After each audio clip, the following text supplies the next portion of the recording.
できましたおはぎと真っ黒クロスケのおはぎ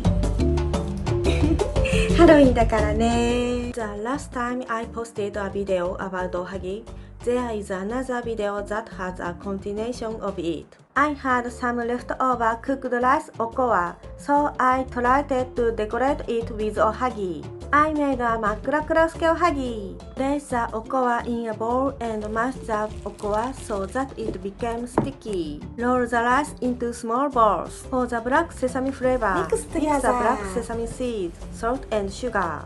Sprinkle the black sesame all over. For the eyeballs, I prepared chocolate chips and white chocolate. And it's done.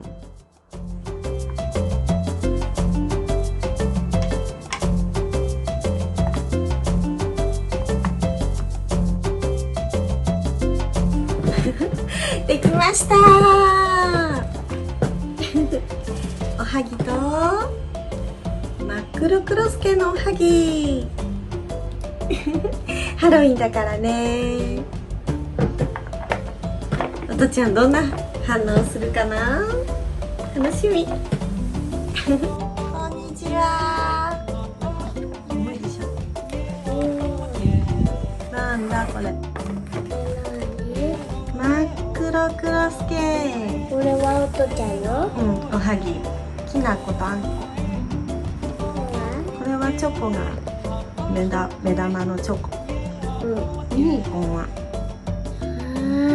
わいい。届け物。届け物です。かわいいな。トトロに出てきたんだよ、これ知ってる？かわいい。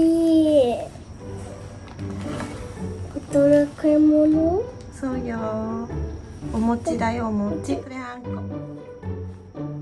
きな粉。どう？甘い。甘い。チョコでした。おはぎがね、変身してね、真っ黒クロスケになったの。おはぎ、本当はこういうおはぎなんだよ。でも目玉がついちゃった。目玉がついちゃった。これ。真っ黒クロスケに変身しちゃった。チョコだ。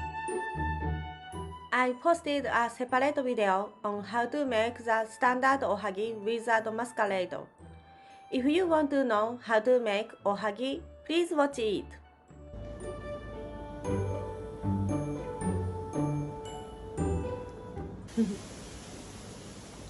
What did you think of this video? Let me know what do you think in the comment section. I look forward to your comments. And I hope you see you again next time. Please subscribe to my channel. If you like it, please thumb up. Thank you. ありがとう。See you. またね。